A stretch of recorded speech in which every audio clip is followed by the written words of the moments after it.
శ్రీకాంత్ గారు నమస్తే అండి. నమస్కారం సంధ్య గారు. మనిషి పుట్టుక నుండి చావు వరకు అన్ని దశల్లో ఈయన పాట లేకుండా ఉన్న ఈ ప్రయాణము సాగుతుందనంటే క్వశ్చన్ మార్క్ అని చెప్పాలి. అంటే ప్రతి సందర్భంలో ఈయన పాట వినకుండా, ఈయన పాట కదలకుండా ముందుకు సాగలేము అంటే అతిశయోక్తి కాదు. బాలసుబ్రహ్మణ్యం గారి గురించి చెప్పాలంటే ఏం చెప్తారు? భారతీయుల బహుజన్మల పుణ్యఫలం SP Balasubrahmanyam. Once more sir. భారతీయుల బహుజన్మల పుణ్యఫలం SP Balasubrahmanyam. Super sir, single line, serious. అంతే, అంతకు మించి మాట్లాడటానికి ఏమీ లేదు. మాట్లాడకూడదు అంటే మాట్లాడకూడదని కాదు, కానీ బాలసుబ్రహ్మణ్యం గారు తెలుగువాడిగా పుట్టినందుకు ఆనందించాలో ఆవేదన చెందాలో ఒక్కొక్కసారి అర్థం కాదు సంధ్య గారు. ఎందుకంటే ఆ మధ్య మన హైదరాబాద్ రవీంద్ర భారతి ప్రాంగణంలో ఆయన విగ్రహాన్ని ప్రతిష్ఠించడానికి జరిగినటువంటి ఆ సమయంలో జరిగినటువంటి అనేక వరుస సంఘటనల నేపథ్యంలో ఏంటంటే చాలా ఆవేదన కలుగుతుంది. ఎందుకంటే తెలుగువాడిగా తెలుగు సినిమా సంగీతాన్ని ఎల్లలు దాటించినటువంటి ఒకానొక గాయకుడు ఎస్పి బాలసుబ్రహ్మణ్యం గారు. ఘంటసాల గారు తమిళంలో పాడారా, తమిళంలో పాడలేదా అలాంటి చర్చలు నేను ఇప్పుడు చేయను, కానీ ఘంటసాల గారిని కాకుండా ఎస్పి బాలసుబ్రహ్మణ్యం గారు మహమ్మద్ రఫీ గారిని, పిబి శ్రీనివాస్ గారిని స్ఫూర్తిగా తీసుకున్నారు. ఆ స్ఫూర్తిగా తీసుకోవడం బాలసుబ్రహ్మణ్యం గారి అతి చక్కని తెలివితేటలకు ఒక నిదర్శనం. ఎందుకంటే వాళ్ళని స్ఫూర్తిగా తీసుకునేటప్పటికీ అప్పటి వరకు తెలుగు సినిమా సంగీతం, తెలుగు సినిమా పాటలు అంటే ఘంటసాల వెంకటేశ్వరరావు అనేటటువంటి దానిలో నుంచి ఇతను వీళ్ళని స్ఫూర్తిగా తీసుకున్నాడు. ఇతను సరికొత్తగా పాడడానికి ప్రయత్నిస్తున్నాడు. ఇది ఒక కొత్త గాత్రం అనేటటువంటి ఒక మూడ్ని ఆడియన్స్లో సెట్ చేశాడు బాలసుబ్రహ్మణ్యం గారు. ఆయన 1966 60 సంవత్సరాలు అయింది ఆయన గాయకుడిగా అవతరించి. 2026కి 1966లో శ్రీ శ్రీ శ్రీ మర్యాదరామన్న సినిమా శ్రీపతి పండితారాధ్యుల కోదండపాణి గారు సంగీత దర్శకత్వం వహించారు. ఆయన ఏమీ వింతమోహం అనే పాట బాలసుబ్రహ్మణ్యం గారి చేత పాడించారు. పిబి శ్రీనివాస్ గారు సహగాయకుడు బాలసుబ్రహ్మణ్యం గారితో కలిసి ఆయన ఆలపించారు. అలా తన ప్రయాణాన్ని ప్రారంభించినటువంటి బాలసుబ్రహ్మణ్యం గారు 69కి వచ్చేటప్పటికి ఆయన తమిళంలో కూడా ఐరం నిలవేవా ఈ పాటలు, అడిమ్మైపెడ్ సినిమా, అంతకుముందు ఇంకొక పాట ఉంది నాకు గుర్తు రావటం లేదు, 2 తమిళ పాటలతో తమిళంలో కూడా ఆయన ప్రభ ప్రారంభమైందని అనుకోవాలి. ఎందుకంటే ఎంజి రామచంద్రన్ గారు లాంటి స్టార్ బాలసుబ్రహ్మణ్యం గారిని పిలిచి ఇతనికి అవకాశం ఇద్దాం, కొత్త గాయకుడు బాగా పాడుతున్నాడని అవకాశం ఇస్తూ రికార్డింగ్కి రావాలి, రికార్డింగ్ అయిన తర్వాత షూటింగ్కి వెళ్ళాలి. రికార్డింగ్ రోజు ఉదయాన్నే బాలసుబ్రహ్మణ్యం గారికి విపరీతమైనటువంటి చలి జ్వరం, వైరల్ ఫీవర్. ఆయన వచ్చారు, ఆ కారు వస్తుందిగా సింగర్ని తీసుకెళ్ళడానికి, వచ్చిన వాళ్ళకి చెప్పాడు చలి జ్వరంతో బాధపడుతున్నాను రాలేను అంటే వాళ్ళు వెళ్ళిపోయి చెప్పారు. చెప్పిన తర్వాత బాలసుబ్రహ్మణ్యం గారు ఏమనుకుంటారు, అయ్యో ఎంజీఆర్ గారికి మొట్టమొదటిసారి పాట పాడే అవకాశం వచ్చింది, ఆ పాట లేకుండా వాళ్ళు నా కోసం చిన్న గాయకుడు, ఎప్పుడే వచ్చినటువంటి ఒక వర్ధమాన గాయకుడు కోసం ఎంజి రామచంద్రన్ గారు ఎందుకు అవుతారు, టిఎం సౌందరరాజన్ గారితోనో ఎవరితోనో పాడించేసుకుంటారు, అక్కడి నుంచి ఉంటుంది అని అనుకుని అంతా అయిపోయి షూటింగ్కి వెళ్ళారు. షూటింగ్ అంతా అయిపోయిన తర్వాత ఎప్పుడో వచ్చిన తర్వాత ఈ సాంగ్ మాత్రం తీయకుండా అలాగే ఉంచేశారు బ్యాలెన్స్ ఎంజీఆర్ గారు. ఎలా ఉంది ఇప్పుడు అబ్బాయి ఆరోగ్యం కనుక్కోండి, పాట పాడిద్దామని చెప్తే ఎంజీఆర్ గారు ఇలా అడిగారు అనేటప్పటికి బాలసుబ్రహ్మణ్యం గారు ఆశ్చర్యపోయారంట. అదేంటి నా కోసం ఆగారా 3 నెలలు అంటే వెళ్ళి ఎంజీఆర్ గారిని కలిస్తే ఎంజీఆర్ గారు అన్నారంట, నువ్వు ఎంజీఆర్కి పాడుతున్నావని ఎంతమందికి చెప్పుకుని ఉంటావు, ఫ్యామిలీ మెంబర్స్కి చెప్పుకుని ఉంటావు, ఫ్రెండ్స్కి చెప్పుకుని ఉంటావు కదా, అలాంటిది నా సినిమాలో నాకు పాడే అవకాశం కోల్పోతే నీకు ఎంత అవమానం, ఎదిగే వయసులో ఎదిగే క్రమంలో అది పద్ధతి కాదు, అందుకే నేనే ఆగి నువ్వు బాగున్నావు అంతా బాగున్నావు తెలిసిన తర్వాత ఇప్పుడు వచ్చి పాడించుకుని ఆ పాట తీశాడు ఎంజీఆర్ గారు, మహానుభావులు ఎంజి రామచంద్ర గారు. అట్లా ప్రారంభమైనటువంటి బాలసుబ్రహ్మణ్యం గారి కెరియర్ ఏదైతే ఉందో ఆ కెరియర్లో ఆయనకి తొలినాళ్లలో పాడించిన వాళ్ళలో కేవి మహాదేవన్ గారు, ఎంఎస్ విశ్వనాథన్ గారు వీళ్ళందరూ ఉన్నారు. వాళ్ళతో పాటు సత్యం గారు, చక్రవర్తి గారు, మొదటి వరుసలోకి 4 వస్తారు. 4 కంటే అత్యున్నతమైనటువంటి మరొక స్థాయి కల్పించినటువంటి సంగీత దర్శకులు ఇళయరాజా గారు. 76లో ఇళయరాజా గారు సంగీత దర్శకులయ్యారు. 66 నుంచి ఈయన సినిమాల్లో పాడడం ప్రారంభిస్తే 68కి 1968 నాటికి 69 నాటికి ఇళయరాజా గారు వాళ్ళ సోదరులు వాళ్ళు పండైపురం నుంచి వాళ్ళు చెన్నై వచ్చి వీళ్ళు అక్కడి నుంచి కలిసి వీళ్ళు ఆర్కెస్ట్రాలో బాలసుబ్రహ్మణ్యం గారు, ఇళయరాజా గారు సోదరులైన గంగా అమరన్ గారు, భాస్కర్ గారు, అట్లాగే భారతిరాజు గారు, వీళ్ళందరూ కలిసి ఒక ట్రూప్గా తమ ప్రయాణాన్ని ప్రారంభించి రూమ్మేట్స్గా తమ జీవితాలను షేర్ చేసుకుని ఉన్న రోజు తిని లేని రోజు మంచినీళ్ళు తాగి అటువంటి పరిస్థితుల్లో నుంచి వీళ్ళ ప్రయాణాన్ని ప్రారంభించారు. వాస్తవానికి చక్రవర్తి గారు దర్శకుడు అవ్వాలా, సంగీత దర్శకుడు అవ్వాలన్న రెండు అవకాశాలు ఒకేసారి వచ్చాయి ఆయనకి. అయితే ఫిలిం డైరెక్టర్ లేకపోతే మ్యూజిక్ డైరెక్టర్. అప్పటికి బాలు గారు, చక్రవర్తి గారు అప్పటికి సన్నిహితులు అయిపోయారు. ఎందుకు? బాలు గారు పాడుతున్నారు, చక్రవర్తి గారు డబ్బింగ్ చెప్తున్నారు. అప్పటికి చాలామందికి చక్రవర్తి గారు వచ్చి బాలు గారిని అడిగారు, ఇలా నాకు 2 అవకాశాలు వచ్చాయి, ఏం చేయమంటా అన్నాడు. ఒక్క క్షణం ఆలోచించకుండా బాలసుబ్రహ్మణ్యం గారు చెప్పిన సమాధానం, మ్యూజిక్ డైరెక్టర్ అయిపో, సంగీత దర్శకుడు అయిపోయాడు చక్రవర్తి గారు. అక్కడి నుంచి చక్రవర్తి గారి సినిమాల్లో బాలసుబ్రహ్మణ్యం గారిని పాడిన పాట. తమిళంలో సౌందరరాజన్ గారు ఏంటంటే హీరోల గాత్రాలకి అనుగుణంగా ఆ గాత్ర సౌలభ్యం ఎలా ఉంది, ఆ గాత్ర ధర్మం ఏంటి తెలుసుకుని అలా పాట పాడేవాళ్ళు టీఎం సౌందరరాజన్. అది బాలసుబ్రహ్మణ్యం గారిని చాలా ఆకట్టుకుంది. బాలసుబ్రహ్మణ్యం గారు స్టేజ్ మీద మిమిక్రీలు చేయటం, అవి చేయటం ఇవన్నీ చేసేవాళ్ళు ఆయన పాడడానికి వెళ్ళినప్పుడు కూడా. అదే ఆయనకు బాగా కలిసి వచ్చినటువంటి అంశం. ఆయన ఎక్కడ ఎవరి దగ్గర శాస్త్రీయ సంగీతం నేర్చుకోకుండా వినికిడి జ్ఞానం ద్వారా, వినికిడి శక్తి ద్వారా అక్కడ గురువులు వాళ్ళు తెలియజేసినటువంటి జ్ఞానం ఏదైతే ఉందో ఆ జ్ఞానాన్ని అందిపుచ్చుకొని ఆయన ఒక మహావతారుడిగా అవతరించిన వాడు ఎస్పి బాలసుబ్రహ్మణ్యం గారు. అట్లా ఆయనకి ఏంటంటే అవకాశం వచ్చింది. తొలినాళ్లలో మీకు అసలు ఒక దశలో మీకేంటి రామకృష్ణ గారు బాలసుబ్రహ్మణ్యం గారికి అసలు ఎడతెగని పోటీ అనమాట. అసలు రామకృష్ణ గారు ఎలాంటి సినిమాల్లో పాడుతున్నారు, భక్త తుకారంలో పాడుతున్నారు, భక్త కన్నప్పలో పాడుతున్నారు. ఆయన ఏంటంటే రామకృష్ణ గారు చేసిన ఒక తప్పిదం ఏంటంటే ఆయన గాత్రధర్మము ఘంటసాల గారి గాత్రానికి దగ్గరగా ఉంటుంది. దాంతో రామకృష్ణ గారు ఏంటంటే అలాగే పాడడం మొదలుపెట్టారు, ఘంటసాల గారు లాగే పాడడం మొదలుపెట్టారు. అది బాలసుబ్రహ్మణ్యం గారికి అర్థమయ్యి బాలసుబ్రహ్మణ్యం గారు ఏంటంటే ఒక కొత్త గొంతుక వినిపించాలి అనేటటువంటి ధోరణిలో రామారావు గారి సినిమాలో పాటలు మనం వింటుంటే రామారావు గారే పాడుతున్నారేమో, బాలసుబ్రహ్మణ్యం గారు పాడుతున్నారు, రామారావు గారు పాడుతున్నారేమో, నాగేశ్వరరావు గారి సినిమాలకి నాగేశ్వరరావు గారు పాడుతున్నారేమో అనిపించేటటువంటి విధంగా వాళ్లకు మాత్రమే కాదు, రామారావు గారు, కృష్ణ గారు, శోభన్ బాబు గారు, నాగేశ్వరరావు గారు, హీరోలతో పాటు హీరోలు పక్కన పెడదామండి. హీరోలు ఓకే, హీరోలకు ఆయన ఎలాగైనా పాడేస్తారు. హీరోలు కాదండి, అల్లు రామలింగయ్య గారికి పాడతారు, మాడా గారికి పాడతారు, ఎవరికి పాడరు ఆయన. ఇది ముత్యాలు మరి బాలసుబ్రహ్మణ్యం గారి పాడింది. అసలు ఎలా పాడతారు బాలసుబ్రహ్మణ్యం గారు? అసలు మామూలు విషయం కాదు కదా. ఏ పాత్రధారికైనా ఆయన పాడేటటువంటి, ఇప్పుడు అంతెందుకండి ఇంద్రుడి చంద్రులో వెచ్చని ఫుడ్ నచ్చని ఉంది కదా, సిద్ధమురా ఫ్రెండ్ పాడాలి కదా.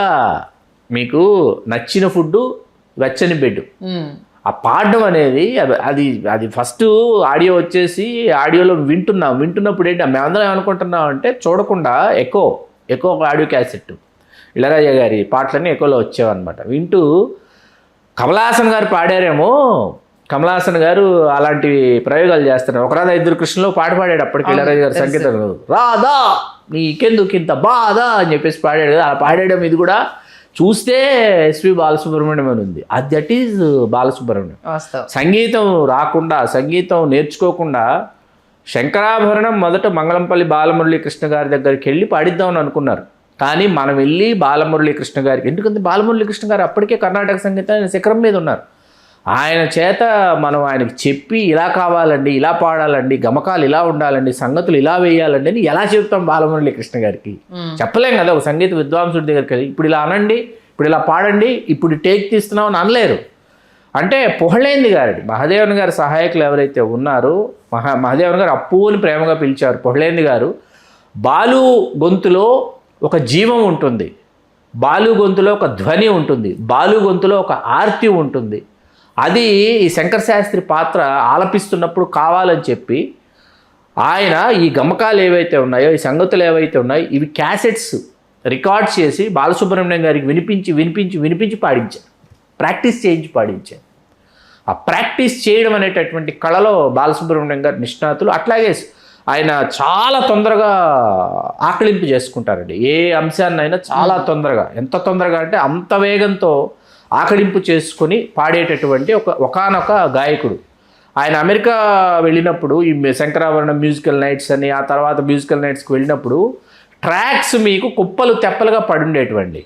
చెన్నైలో రికార్డింగ్ థియేటర్స్లో మ్యూజిక్ డైరెక్టర్స్ దగ్గర కుప్పలు తెప్పలు ట్రాక్స్ ఉంటే ఆయన వచ్చి అలవోకగా వింటూ నేర్చుకుంటూ ఆ రికార్డింగ్ థియేటర్లో నుంచి ఈ రికార్డింగ్ థియేటర్లోకి, ఈ రికార్డింగ్ థియేటర్లో నుంచి ఆ రికార్డింగ్ థియేటర్లోకి వెళుతూ రోజుకు 17 పాటలు పాడినటువంటి ఏకైక గాయకుడు ప్రపంచ సినిమా చరిత్రలో. ఒకరోజు 17 పాటలు పాడినటువంటి రికార్డు అప్పటికి ఇప్పటికి ఎప్పటికి ఎస్పి బాలసుబ్రహ్మణ్యం గారి పేరు మీదే ఉంది. ఎందుకంటే ఇవాళ హైదరాబాద్లో ఉంటే రేపు చెన్నైలో ఉంటారు, చెన్నైలో ఉంటే కేరళలో ఉంటారు, కేరళలో అది ఇప్పుడండి. తర్వాత మీరు పాడుతా తీయగా ముందు నుంచి మాట్లాడుతున్నారు. ఒకప్పుడు మీకు భారతీయ భాషలకు మరీ ముఖ్యంగా దక్షిణ భారతదేశానికి సంబంధించి దక్షిణాది సినిమాల యొక్క కూడలి మద్రాసే మీకు. అది వీళ్ళకి కలిసి వచ్చినటువంటి వరం అనమాట. ఎందుకంటే number of films, number of songs, number of languages అవి చేయడానికి ఏంటంటే వీళ్ళు అక్కడే ఉండి నేర్చుకున్నారు, అక్కడే ఉండి తెలుసుకున్నారు. అంటే ఒకటి విన్నది ఏంటంటే ఆయనకు అధికారికంగా మన శాస్త్రీయ సంగీతంలో పూర్తిగా శిక్షణ లేకపోయినప్పుడు అదే చెప్తున్నాను, కేవలం సాధన వినడము, అవతల వాళ్ళు ఎలా పాడుతున్నారన్న ఆ పట్టును పట్టుకుని ఆయన అంతలా పాడటము అనేది అది విన్నప్పుడు చాలా ఆశ్చర్యం అనిపించింది. మీకు తొలినాళ్లలో పాడిన పాటలండి. ఇప్పుడు శంకరాభరణానికి ముందు, శంకరాభరణానికి తర్వాత మనం ఒకసారి దీనిని విభజించుకుంటే మీకు తొలినాళ్లలో పాడిన పాటల్లో మేడంటే మేడా కాదు, సుఖదుఖాల్లో పాడినటువంటి పాట. అలాగే స్నేహమేరా జీవితం, నిప్పులాంటి మనిషి సినిమాలో అక్కడ హిందీలో మన్నాడే గారు పాడారు దాన్ని ఆయన కంటే గొప్పగా తెలుగులో స్నేహమేరా జీవితం ఆలపించి. అలాగే ఏకవీరులో ప్రతి రాత్రి వసంత రాత్రి, ఇవన్నీ ఏంటంటే ఆయనలోని ప్రతిభకు నిదర్శనాలు. మీకు జీకే వెంకటేష్ గారని సంగీత దర్శకులు. జీకే వెంకటేష్ గారి దగ్గర ఇళయరాజా గారు గిటారిస్ట్గా పనిచేశారు. జీకే వెంకటేష్ గారు అమెరికా అమ్మాయి సినిమా కోసం జి ఆనంద్ గారి చేత ఒక వేణువు వినిపించిన అనురాగమాలిక చేసిన తర్వాత ఏంటంటే అంత గొప్ప పాట నేను పాడాలి, అంత గొప్ప పాట నా జీవితంలో నేను పాడగలనా అని బాలసుబ్రహ్మణ్యం గారు భావిస్తున్న సందర్భంలో సత్యం గారు ఆయన కోసం ఏ దివిలో విరిసిన పారిజాతమో చేశారు. అద్భుతమైన పాట. కనివయస్సు సినిమాలో ఏ దివిలో విరిసిన పారిజాతమో చేసి బాలసుబ్రహ్మణ్యం గారు పాడి ఆయన ఆర్తిని చల్లార్చుకుని. ఎందుకంటే ఏంటంటే ఆ జీల్ అనేది చాలా ఇంపార్టెంట్. ఖచ్చితంగా అదేంటంటే sportive spirit and also competitive spirit, ఏంటంటే హెల్దీ స్పిరిట్. వాళ్ళు పాడారు, వాళ్ళకంటే గొప్పగా నేను పాడి నన్ను నేను నిరూపించుకోవాలి అనేటటువంటి ఒక ఆలోచన. బాలసుబ్రహ్మణ్యం గారి గురించి చాలామంది చాలా విషయాలు ఏవేవో విషయాలు మాట్లాడినప్పటికీ ఏంటంటే వాస్తవానికి అప్పుడున్నటువంటి సమయంలో, అప్పుడున్నటువంటి కమ్యూనికేషన్స్ సిస్టంలో ఒకరిని తొక్కేయాలి, ఒకరిని పంపించేయాలి, ఒకరిని రానివ్వకూడదు అనేటటువంటి పరిస్థితులు లేవండి వాస్తవానికి. ఎందుకంటే పాట నేర్చుకోవాలి, ఆ పాట రికార్డింగ్ జరగాలి. 8-1 రికార్డింగ్ అండి. 8-1 రికార్డింగ్ క్యాల్షీట్ వేస్తారు. 8-1లో అయిపోవాలి. మీరు నేర్చుకున్నా పాడినా రికార్డ్ చేయటం అనేది 8-1 అయిపోవాలి. 8-1 అయిపోవడం అంటే ఏంటి? 8-1 అయిపోయింది, 1-2 లంచ్ బ్రేక్ ఇచ్చారు, 2-7 మళ్ళీ ఇంకో పాట పాడాలి మీరు. మీకు అర్థమవుతుంది అంటే మీరు పాట నేర్చుకోవడం, పాడడం, పరిగెత్తడం, పాట నేర్చుకోవడమే అవుతుంది తప్ప వాళ్ళు వస్తున్నారు, వాళ్ళు ఎందుకు వస్తున్నారు, వీళ్ళు వస్తున్నారు, వీళ్ళని ఎందుకు ఆపేయాలి, ఎక్కడ ఆపేయాలి, ఎలా తొక్కేయాలి, ఈ ఉండవండి. ఆయన గురించి చాలా మాట్లాడారు అవాకులు చవాకులు చాలామంది. ఏకగాత్రాధిపత్యం వహించినటువంటి ఎస్పి ఏకగాత్రాధిపత్యం అంటే ఎందుకు ఆయన ఏకగాత్రాధిపత్యం వహించాల్సి వచ్చిందంటే మీకు అటువంటి మరొక గాయకుడు లేడు, రాలేదు, చేయలేదు, ఇప్పటికీ చేయలేదు. ఒకరు తొక్కడం అనేది కొన్ని సందర్భాల్లో సాధ్యమవుతుందేమో. ఏది తొలినాళ్ళలో నీకు అవకాశం రాకుండా ఏమన్నా ఆపగలుగుతారేమో. కానీ ఒకసారి నీ గొంతు వినిపించిన తర్వాత అది బాగున్నప్పుడు జనాల్లోకి వెళ్ళినప్పుడు దాన్ని ఎవరు ఆపలేరు. అది వాస్తవం. ఎవరినైనా సరే ఆపలేరు. ఎందుకంటే ఆయన రీప్లేస్ చేసే వాళ్ళు కనిపించలేదు కాబట్టి కొత్త వాళ్ళతో రిస్క్ ఎందుకు అనుకుంటారు. అది కంటిన్యూ. మొన్న మన ఇంటర్వ్యూలో మన రైటరు రాజేంద్ర కుమార్ గారు ఒకటే మాట అన్నారు, మేఘ సందేశంకు బాలు గారి డేట్స్ టైము దొరక్క మేము ఆయన దగ్గరికి వెళ్ళాము, లేకపోతే ఇంకొక జాతీయ అవార్డు ఆయన ఖాతాలో పడింది, ఎంత బాధపడ్డామో అందరికీ తెలుసు అనేసి. దట్ ఈస్ బాలసుబ్రహ్మణ్యం కదా. అవును, వాస్తవం. మీకేంటంటే పంతులమ్మ సినిమా, పంతులమ్మ రాజన్ నాగేంద్ర గారి సంగీతం. ఇప్పుడు రాజన్ నాగేంద్ర గారు లబ్ధ ప్రతిష్ఠులైన సంగీత దర్శకులు, అప్పటికి ఎంఎస్ విశ్వనాథన్ గారు లబ్ధ ప్రతిష్ఠులైన సంగీత దర్శకులు, కేవి మహాదేవన్ గారు లబ్ధ ప్రతిష్ఠులైన సంగీత దర్శకులు, వీళ్ళందరూ తెలుగులో సినిమాలు చేస్తున్నారు. వాళ్ళందరూ ఇప్పుడు కేవి మహాదేవన్ గారు ఘంటసాల గారితో కలిసి చేశారండి సినిమాలు. ఎంఎస్ విశ్వనాథన్ గారు అక్కడ సౌందరరాజన్ గారు వగైరా వాళ్ళతో వాళ్ళు చేశారు. రాజన్ నాగేంద్ర గారు కన్నడంలో వాళ్ళు చేశారు. యేసుదాస్ గారు పాడారు రాజన్ నాగేంద్ర గారికి, మన కన్నడ కంఠీరావు రాజ్ కుమార్ గారికి పాడారు. వీళ్ళందరూ ఉన్నారు. వాళ్ళందరూ బాలసుబ్రహ్మణ్యం గారిని ఎందుకు కోరుకున్నారు? ఇప్పుడు పంతులమ్మ సినిమాలో మానస వీణ మధుగీతం అండి. ఎడారిలో కోయిలా చల్ల, ఇవన్నీ ఎవరు మరి బాలసుబ్రహ్మణ్యం గారు ఏ గొంతుకుతో పాడారు? యవ్వనాన్ని ఇచ్చారండి తెలుగు సినిమా సంగీతానికి, భారతీయ సినిమా సంగీతానికి ఒక యవ్వనాన్ని అందించినటువంటి, మీరు ఇప్పటిదాకా వింటున్నది కాదు, మీరు ఇప్పుడు వినాల్సింది ఇది అని చెప్పినటువంటి గాయకుడు ఎస్పి బాలసుబ్రహ్మణ్యం గారు. అందులో అభిలాష సినిమా పాటలు మీరు ఇవాల్టికి వినండి. అభిలాష సినిమా పూర్తి యవ్వనంతో మీకు వెక్సిస్తాయి పాటలు. మీకు అభిలాష సినిమా పాటలు వింటే మీకు మీరు చాలామంది అనుకుంటారు గీతాంజలి తెలుగులో బాలసుబ్రహ్మణ్యం గారు పాడారు. గీతాంజలి సినిమా ఇదయత్తే తీరుడాయిదే తమిళంలో టైటిల్ పెట్టారు, తమిళంలో డబ్ చేస్తున్నారు. బాలసుబ్రహ్మణ్యం గారు సరిగ్గా ఆ సమయానికి యుఎస్ వెళ్ళారు. మ్యూజికల్ నైట్స్ చేసుకుంటూ వెళుతున్నారు. వెయిట్ చేసి మన మనో గారి చేతి పాడించి రిలీజ్ చేశారు. తమిళంలో మనో గారు, మొత్తం బాలు గారి పాటలు పాడిన పాటలని మన నాగూర్బాబు గారు వాయిస్. ఓకే. తమిళంలో ఇవాల్టికి బాలు గారి కోసం ఎదురు చూసి సమయం లేదు. అలా సమయం లేకుండా మనో గారు లాంటి గాయకులు బాలు గారిని ఆయన అనుసరించి పాడినా ఆయన తనదైనటువంటి పంధాన్ని ఎంచుకున్నప్పటికీ అలా కొంతమంది గాయకులు ఏంటంటే వాళ్ళు కూడా అద్భుతంగా తన జీవితంలో మనో కూడా అద్భుతమైనటువంటి సమయాన్ని సంగీతం కోసం, జీవితం అంతా సంగీతం కోసం త్యాగం చేసినటువంటి, రావాల్సినటువంటి గుర్తింపు మన తెలుగువాడు కాబట్టి రాదు.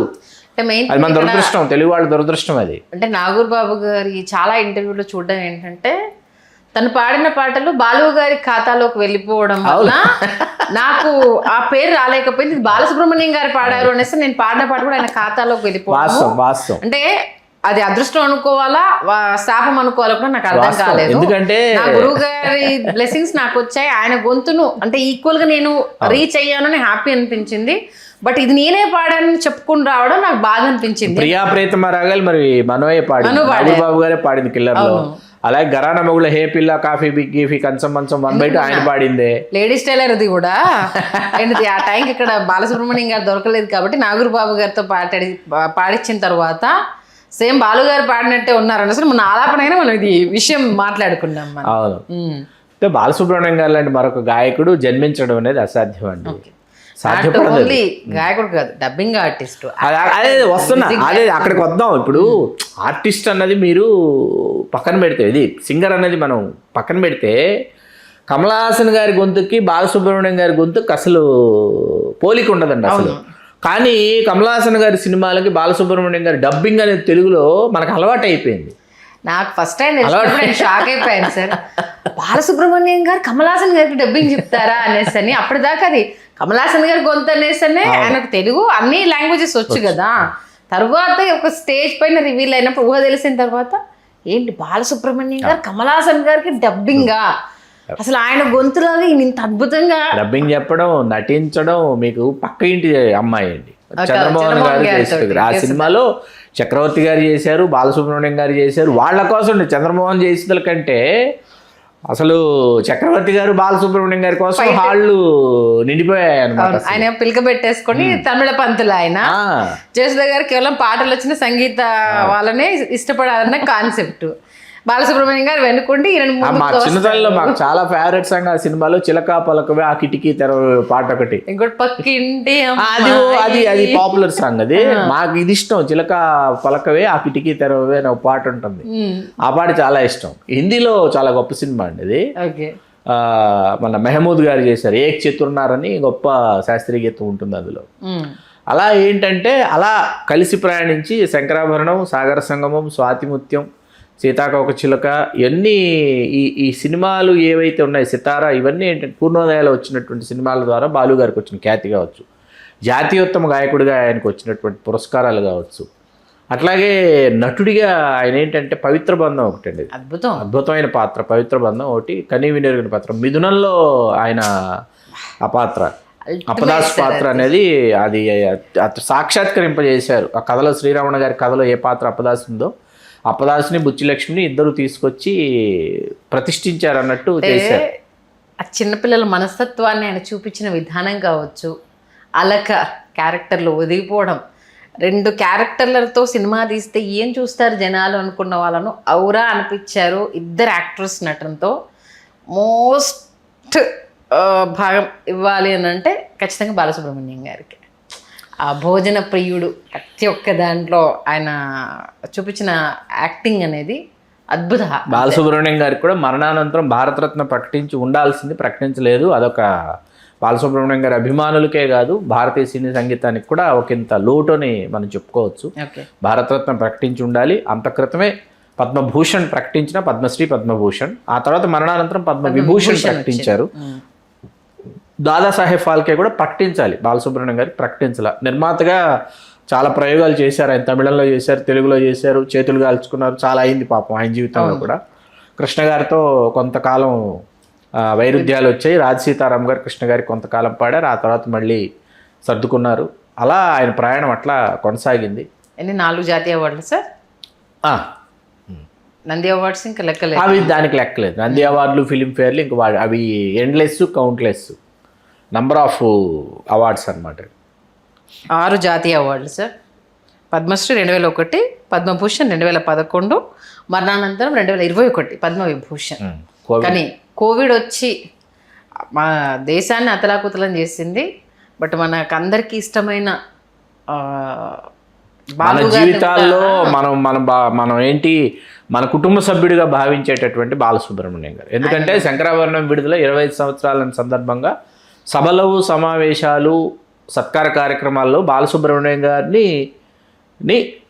చూడటం, ఆయన మాట్లాడింది వినటం అనేది ఒక భాగ్యంగా భావిస్తాను నేను. ఎందుకంటే మనం నేర్చుకోవాల్సింది అనంతమైనటువంటి విషయాలు, ఆయన మాట్లాడేటటువంటి విషయాలు, చెప్పేటటువంటి విషయాలు వినాలన్నమాట కూర్చుని. అంతే తప్ప మనం వెళ్ళి నేను మీ అభిమానండి, నాకు ఆ పాట ఇష్టం అండి, అవన్నీ అట్లాంటి చర్చలు పెట్టకూడదు అనమాట అటువంటి మహామహనీయుల దగ్గర.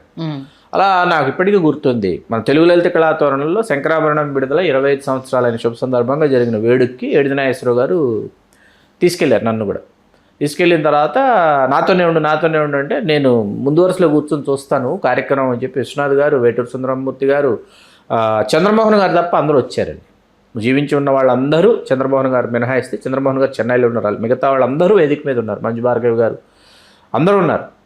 బాలసుబ్రహ్మణ్యం గారు ఏంటంటే, విశ్వనాథ్ గారు, చంద్రమోహన్ గారు, బాలసుబ్రహ్మణ్యం గారు వరుసకు 3 అన్నదమ్ములు అవుతారు. అవును, తెలుసు. బాలసుబ్రహ్మణ్యం గారు విశ్వనాథ్ గారికి, ఏడిది నాగేశ్వరరావు గారికి, వేటూరు సుందరమూర్తి గారికి అందరికీ పాదాభివందనం చేసి, ఏదో విద్యార్థిలాగా, ఏదో ఒక శిష్యుడిలాగా, ఏదో ఆ కార్యక్రమానికి వస్తే ఆ కార్యక్రమం ద్వారా ఏదో ఆయన తెలుసుకునేటటువంటి విషయం, కొత్త విషయం ఉంటే తెలుసుకోవడానికి వచ్చినటువంటి వాడిగా ఆయన ప్రవర్తిస్తున్నాడు అక్కడ. ఏది శంకరాభరణం సినిమాకి పాడి జాతీయ పురస్కారాలు పొందినటువంటి ఎస్పి బాలసుబ్రహ్మణ్యం గారు 20 సంవత్సరాల తర్వాత కూడా ఆయన నిరంతర విద్యార్థిలాగా ఆయన ప్రవర్తిస్తున్నాడు. ఆయన ప్రవర్తన అలాగే.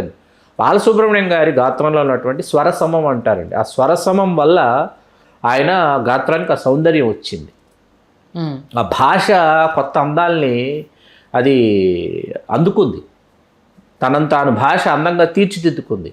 ఆయన గొంతులో సరికొత్త హొయలిపోయింది తెలుగు భాష, తెలుగు పాట, తెలుగు మాట.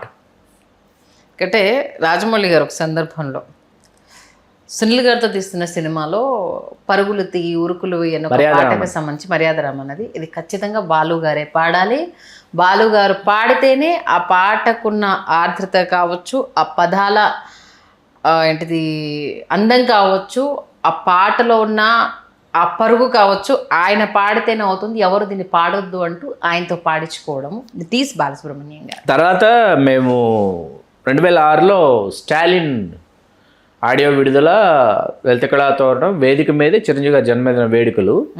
ఆ సమయానికి ఏమైందంటే మణిశర్మ గారి టీం ఎవరైతే ఉన్నారో వాళ్ళ చేత సంగీత విభావరి చేయించాలని మణిశర్మ గారు మహతికి వెళ్ళాం, రికార్డింగ్ థియేటర్. వెళ్ళినప్పుడు ఏమైందంటే లోపల పాట వినిపిస్తోంది, ట్రాక్ తీసేశారు, అయిపోయింది, బాలుగారు పాడేసి వెళ్ళిపోయారని చెప్పారు. అబ్బా, బాలుగారిని మిస్ అయ్యారు, అతి సన్నిహితంగా చూసేటటువంటి అవకాశం కోల్పోయామని అనుకుంటున్నాం. అనంత శ్రీరామ్ ఉన్నాడు ఆ రోజు, అక్కడే మాట్లాడుకుంటున్నాము, పాట వినిపిస్తుంది, సూర్యుడే సెలవని పాట వినిపిస్తుంది. మణిశర్మ గారు వచ్చారు, కూర్చున్నారు, మాట్లాడుకున్నాం, అంతా అయిపోతుంది.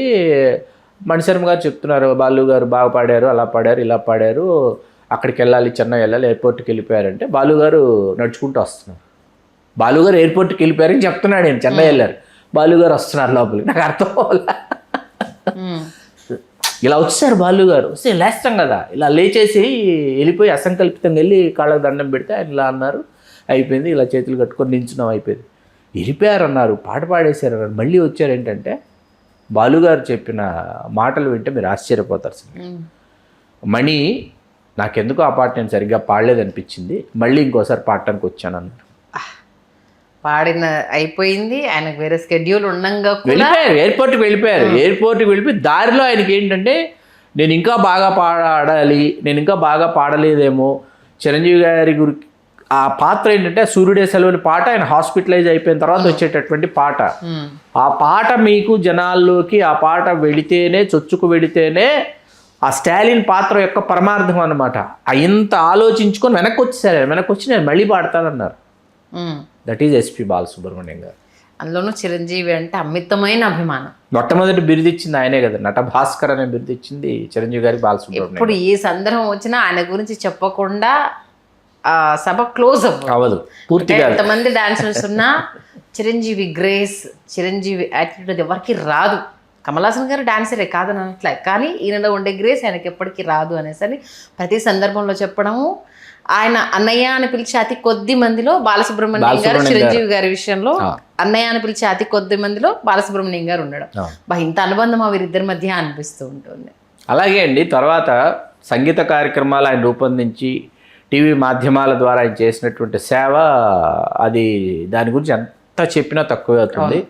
తెలుగు రాష్ట్రాల్లో ఉన్నటువంటి ప్రతిభావంతులైనటువంటి గాయకుల్ని ఇప్పటికి ఒక 2-3 తరాల వాళ్ళు వచ్చేసారు. దాంట్లో కూడా ఏంటంటే ఆ కార్యక్రమాలకి సంగీతంలో, మరీ ముఖ్యంగా సినిమా సంగీతంలో విశేష కృషి చేసినటువంటి ఆయా స్థాయిలకి, ఆయా ఏదైతే ఆ విభాగాలు ఉన్నాయో ఆ విభాగాల్లో ఉన్న వాళ్ళందరినీ తీసుకొచ్చి వీళ్ళు తెర వెనుక ఉన్నటువంటి మహానుభావులు, వీళ్ళు ఇంత కృషి చేస్తే, వీళ్ళ జీవితంలో వీళ్ళు ఇంత త్యాగం చేస్తే ఇంతమంది మాలాంటి వాళ్ళు మేము ముందుకు వచ్చామని చెప్పి ఆయా సంఘటనల్ని ఆయన వినిపించినటువంటి తీరు కావచ్చు, అటువంటి మహనీయుల్ని పరిచయం చేసినటువంటి ఆ వేదికలు కావచ్చు, అవన్నీ అద్భుతాలు. ఆయన నిజంగా 100 సంవత్సరాలు జీవించి ఉంటే ఇంకెన్ని అద్భుతాలు జరిగేవో, కానీ ఖచ్చితంగా జరిగేవి. కానీ భగవంతుడు అవకాశం తెలుగు వాళ్ళకి, సినిమా సంగీత ప్రియులకి ఇవ్వలేదు. కోవిడ్ మిగిల్చి వెళ్ళినటువంటి మహావిషాదం ఏదైనా ఉందంటే అది బాలసుబ్రహ్మణ్యం గారు మన మధ్య లేకపోవడం భారతీయులందరికీ. ఖచ్చితంగా మీరు అనేది వాస్తవము. దాంతోపాటు ఎందుకు మ్యూజిక్ డైరెక్టర్గా అసలు ఎక్కువ సినిమాలు చేయలేకపోయారు అంటే, ఇటువైపు న్యాయం చేయలేక ఆగిపోయాను అనేసి ఆగారా? ఇక్కడ సంగీత దర్శకుడిగా కన్యాకుమారి సినిమాతో ఆయన ప్రయాణం అయ్యారు. దాసనారాయణ గారు పరిచయం చేశారు. చేసిన తర్వాత బాపు గారికి తూర్పు వెళ్ళే రైలు ఒకటి చేశారు. చుట్టూ చెంగావి చీర లాంటి మంచి పాటలు చేశారు. తర్వాత మయూరి సినిమాకు అద్భుతమైన పాటలు చేశారు. మయూరి సినిమాకి సంగీతం శ్రీనివాసరావు గారు సంగీత దర్శకత్వంలో. అలాగే మనకి లాయర్ సుహాసిని అని ఒక సినిమా, సామాజిక అనే పాట చాలా పెద్ద హిట్, ఆల్రౌండర్ చాలా పెద్ద హిట్ అది, ఏది వంశీ గారి దర్శకత్వంలో. అలా ఆయన సంగీత దర్శకుడిగా కూడా చాలా మంచి సినిమాలు చేశారు. సంగీత దర్శకుడిగా కంటే ఏంటంటే బాలుగారి అవసరం గాయకుడిగా చాలా ఎక్కువ ఉంది. మీరు ఇప్పుడు మనం రాజాదిరాజు అనే సినిమా మీరు చూసారో చూడలేదో నాకు తెలియదు. రాజాదిరాజు సినిమాలో విజయ్ చంద్ర గారి టోన్లో పాడారు. నూతన్ ప్రసాద్ గారికి సైతాన్ క్యారెక్టర్ నూతన్ ప్రసాద్ గారి టోన్లో పాడారు అనమాట. అసాధ్యమైన విషయం. ఇవన్నీ ఎవరు పాడతారు?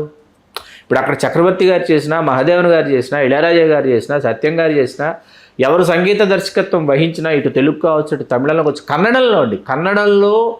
కన్నడంలో తమిళంలో బాలసుబ్రహ్మణ్యం గారిని ఒక భగవంతుడి అవతారంలాగా, స్వరూపుడిలాగా కొలుస్తున్నటువంటి వేళ తెలుగు వాళ్ళమైనటువంటి మనం ఆయన పట్ల కినుక వహించడం అనేది చాలా దుర్మార్గం. అసలు దశావతారంలో కమల్ హాసన్ గారు 10 అవతారాలు ఆయన చేస్తే ఆ 10 అవతారాలకు ఈయన ఒక్కడే డబ్బింగ్ చెప్పడం అనేది, భారతీరాజా గారు ఒక ప్రోగ్రాంలో ఉంటే ఆయన ముందు ఆయన ఒక్కొక్క క్యారెక్టర్కి డబ్బింగ్ చెప్తూ ఉంటే భారతీరాజా గారు ఏడా ఇన్ని నువ్వు చెప్పినావా అనేసి ఆయన అన్నప్పుడు ఆ ఎక్స్ప్రెషన్ కావచ్చు, ఆ విజువలైజేషన్ కావచ్చు, అద్భుతం అనిపించింది. దాంట్లో బలరాం నాయుడు, తమిళంలో బలరాం నాయుడు పాత్ర కమల్ హాసన్ గారు బిఎస్సి ఎంఎస్సి మైక్రోబయాలజీ అంటాడు అనమాట. అది చేయడం అనేది అద్భుతం అసలు, నిజంగా. అసలు ఆ బామ్మ క్యారెక్టరు అది, ఇంకా తర్వాత ఇసుకలో వాళ్ళ తరపున పోరాడే అతని క్యారెక్టర్, ఆ 10 క్యారెక్టర్స్కి సంబంధించి ఈయనే చెప్పడము అనేది అసలు ఏంటిది ఇది, ఇన్ని వేరియేషన్స్ చూపించడం అనేది ఆయనకు తప్పితే ఇంకెవరికి సాధ్యం కాదేమో అనేసి అన్నంత అద్భుతంగా ఆయన జీవించిన విధానము. అసలు యాక్టర్కి ఎట్లా టర్న్ అయ్యారు? ఫ్లెచర్ క్యారెక్టర్ కూడా ఆయన చెప్పిన డబ్బింగ్. ఫ్లెచర్ విలన్ ఉంటాడు కదా, ఫ్లెచర్కి చెప్పిన డబ్బింగ్ కూడా అద్భుతం. అసలు అంటే గాయకుడికి అంత బిజీ ఉన్న టైంలో యాక్టర్గా ఎట్లా మోల్డ్ అయ్యారు ఆయన? అంటే అది సరదాగా చేసింది నటుడిగా, సరదాగా ఆ పాత్ర ఆయనే చేయాలి. ఇప్పుడు కాదలంలో ఫాదర్గా ఆయన కాకుండా ఇంకెవరిని ఊహించుకోలేము మనం. అది చూసాకైతే ఎవరిని ఊహించుకోలేము సార్, సీరియస్. ఎవరిని ఊహించుకోలేము. చూడకముందంటే ఏమో తెలియదు కానీ అది చూశాక ఆయన అంటే ఆ ఇన్స్పైర్ చేసిన విధానము, ఒక తండ్రి కొడుకు బాండింగ్ అంటే ఇట్లా ఉండాలి అనేది, అటు మన 2 రాష్ట్రాలకి మనకు తెలిసిన వాడు కాబట్టి అసలు ఎంత అద్భుతంగా ఒదిగిపోయారా ఆయన అనేసి అనిపిస్తుంది నిజంగా. ఎందుకంటే ఆ బాడీ పెట్టుకుని ఆయన డాన్స్ చేయడము అనేది. మీకు శంకర్ గారి దర్శకత్వంలో మీకు ఈ పాత్ర చాలా ఇష్టం. నాకు దీనికంటే చాలా ఇష్టమైన పాత్ర చెప్పిన మీకు దొంగలో సిబిఐ ఆఫీసర్ బండిరత్నం గారి దర్శకత్వంలో అద్భుతం. అసలు ఓకే, డబ్బును మీసాలు లేకుండా ఉంటారు. అద్భుతమైన పాత్ర అసలు మామూలు. అసలు థర్డ్ సినిమా అద్భుతమైన క్యారెక్టర్, అది న్యాచురల్ గా చేసినటువంటి. అంటే బాలసుబ్రహ్మణ్యం గారు ఆ పాత్రలాగా బిహేవ్ చేస్తాడు అంతే అనమాట. ఆయనలాగా ఆయన బిహేవ్ చేశారని అనుకోవచ్చు అంతే. అద్భుతమైన పాత్ర బాలసుబ్రహ్మణ్యం గారు. నిజంగా ఇంత అద్భుతమైన వ్యక్తి ఇంత తక్కువ టైంలో మన మధ్య నుంచి వెళ్ళిపోవడము, ఆ కోవిడ్ అనేది లేకపోయి ఉంటే అంటే పాటను ఎంత ప్రేమించాడో అదే పాట ఆయన అనారోగ్యానికి గురవడము, ఈ కోవిడ్ మహమ్మారి ఆయనకు అంటుకోవడము అనేది బాధ కలిగించిన విషయం. బట్ ఆయన గురించి అద్భుతమైన విషయాన్ని తెలియజేశారు. ధన్యవాదాలు శ్రీ. ధన్యవాదాలు సందీప్.